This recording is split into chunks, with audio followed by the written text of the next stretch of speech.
पाकिस्तान के अंदर जो फार्मास्यूटिकल कंपनियां हैं वो ये कह रही हैं कि अगर हमने जो गवर्नमेंट ने एलसीज ना खोली तो जो मेडिसिन पाकिस्तान में नहीं बन पाएगी, और वो ये भी कह रहे हैं कि मेडिसिन की शॉर्टेज भी हो जाएगी। कि आप सब जानते हैं कि चाइना में इस वक्त जीरो कोविड पॉलिसी लगी हुई है, जिसके तहत वहाँ पर बहुत से क्राइसिस पैदा हो रहे हैं। इसी में एक बहुत बड़ी खबर सामने आई है, जिसके मुताबिक अगर हम मेडिसिन इंडस्ट्रीज की बात करें, एपीआई की बात करें, जिसमें दुनिया में सबसे ज़्यादा होल्ड, सबसे बड़ा हाथ चाइना का था, 40% का हाथ इसमें चाइना का था। वो इंडस्ट्री $250 बिलियन की चाइना से शिफ्ट हो रही है टूवर्ड्स इंडिया। अगर हम इंडिया की बात करें तो इंडिया में मेडिसिन की प्रोडक्शन बहुत ज़्यादा होती है, फार्मेसी ऑफ द वर्ल्ड कहलाया जाता है, लेकिन इन मेडिसिन में भी जो पैरासीटामोल, एसिड अमीनोफिन डलता है वो इंपोर्ट होता था चाइना से। फॉर एग्जांपल अगर कॉलपॉल की बात की जाए तो उसमें जो एसिड अमीनोफिन डलता था वो भी इंपोर्ट होता था चाइना से। लेकिन अब इन सब की प्रोडक्शन होने वाली है इंडिया में खुद, क्योंकि इंडस्ट्री मूव हो रही है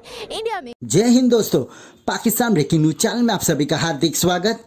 पाकिस्तान में इकोनॉमिक क्राइसिस के कारण पाकिस्तान की मेडिसिन इंडस्ट्री पूरी तरह बर्बाद हो गई है और अब पाकिस्तान में मेडिसिन की भी शॉर्टेज होना शुरू हो गई है। पाकिस्तान को भारत से व्यापार नहीं करने का नुकसान अब पता चल रहा है, क्योंकि पाकिस्तान की आधे से ज़्यादा मेडिसिन भारत से आती थी और वो भी कम दामों में, और पाकिस्तान को इसका पूरी तरह लाभ मिलता था। पर अब ऐसे देखने को नहीं मिल रहा है, जबकि पाकिस्तान के पास पहले ये ऑप्शन था कि वो भारत से नहीं तो चाइना से खरीद ले। पर अब चाइना की भी हालत ख़राब हो गई है, क्योंकि चाइना की $250 बिलियन की फार्मा इंडस्ट्री सारी की सारी भारत में मूव हो रही है और अब चाइना की हालत भी पाकिस्तान की तरह हो गई है। अगर कोई देश पाकिस्तान को मेडिसिन भेजना भी चाहिए तो वो नहीं भेज पा रहा, क्योंकि वहाँ की बैंक वहाँ के ट्रेडर्स को लाइन ऑफ क्रेडिट का लेटर नहीं दे रही है। और यही कारण है कि पाकिस्तान में बिजनेस करना किसी और मुल्क को बहुत ही मुश्किल हो गया है। और बैंकों का भी यही कहना है कि अगर मुल्क में पैसा ही नहीं है तो वो कौन से हक से लाइन ऑफ क्रेडिट का लेटर उनके बिजनेसमैनों को देंगी। तो क्या पाकिस्तान में रहना लोगों का मुश्किल हो गया है? माहौल देखकर तो लग रहा है। ऐसी वीडियो को अंतिम तक देखते रहिए, लाइक कीजिए, शेयर कीजिए और सब्सक्राइब कीजिए हमारे चैनल को, और बेल आइकन दबाना बिल्कुल भी ना भूलें। और आपकी जो भी राय हो उसे कमेंट बॉक्स में ज़रूर दें। धन्यवाद। आपका फार्मास्यूटिकल जो सेक्टर है वो अगर बंद हो रहा है तो उसमें ऐसी कौन सी नई खबर है?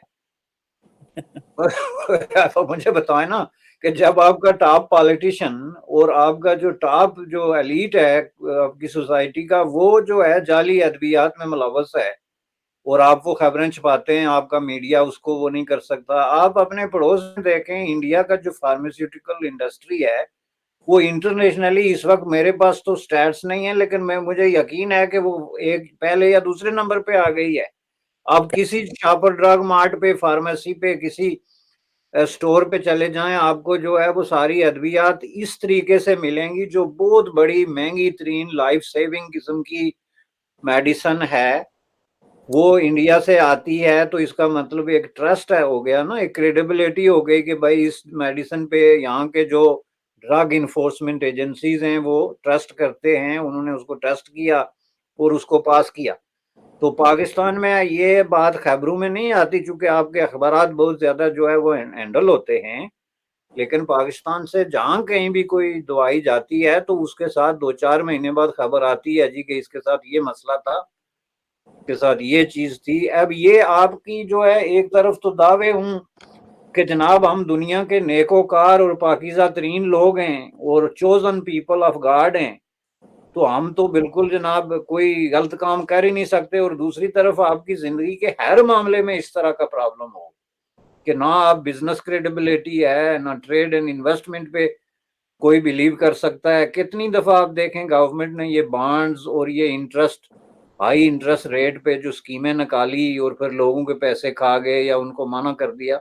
उनके मुकाबले पर खड़ा हुआ है, पाकिस्तान इनके मुकाबले में खड़ा हुआ है। किस लिहाज से? हर लिहाज से खड़ा हुआ है, इसमें तो कोई बात नहीं। लेकिन हमारे सियासतदानों, मुझे एक वो सेक्टर गिनवाए ना जिनमें हम लोग इंडिया के मुकाबले पर खड़े हुए हैं। हम खड़े हुए हैं उनके मुकाबले में, अल्लाह का करम है। क्यों नहीं खड़े हुए? देखिए ना, किस शोबे में?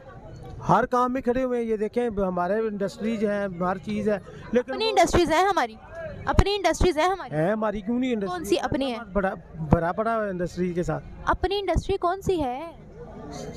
ये देखें टेक्सटाइल है, दूसरी है टेक्सटाइल इंडस्ट्री जो है वो खत्म होने के दहाने पर, क्या आपको लगता है? एक मिनट, भी पाकिस्तान से खत्म नहीं होगी मैम, ये आप क्या कह रहे हैं? खत्म होने पे हैं यहाँ पे। अगर हम इंडस्ट्री हमारी खत्म होगी तो हम तो काम ही नहीं कर सकेंगे लोग। अच्छा मुझे आप एक बात बताइएगा, जो इन्वेस्टर है वो हमारे मुल्क में आना नहीं चाह रहा है, हमारी इंडस्ट्रीज अपनी नहीं है, मैन्युफैक्चरिंग ही नहीं हो रही यहाँ पर। आपको पता है जो गाड़ियाँ भी, ये जो आपके पीछे गाड़ियाँ खड़ी हुई हैं, इनके भी पुर्जे हम बाहर से मंगवाते हैं और इनको जोड़ते हैं। तो जहाँ पे आपकी क्रेडिबिलिटी का ये हाल हो कि ना आप मजहब पे बिलीव करें, ना आप जो मॉडर्न बिजनेस प्रैक्टिसेस हैं उन पे बिलीव कर सकें, ना आप किसी प्रिंसिपल पे बिलीव कर सकें, आपकी इकोनॉमी जो है वो 40% से ऊपर जो है वो अंडर द टेबल चल रही हो, तो वहां पे कोई जाके बिजनेस क्यों करेगा कि एक आदमी यहाँ से पैसे लेके तो वहां जाके फेंक के तो फिर लोगों के पाँव पड़े कि जनाब ये मुझ पे रहम करें, मेरे साथ ये हो गया और वो हो गया। तो ये बड़ा एक जो है ना डीप क्राइसिस है, ये मैं आपको बता दूं, ये अलार्मिंग है।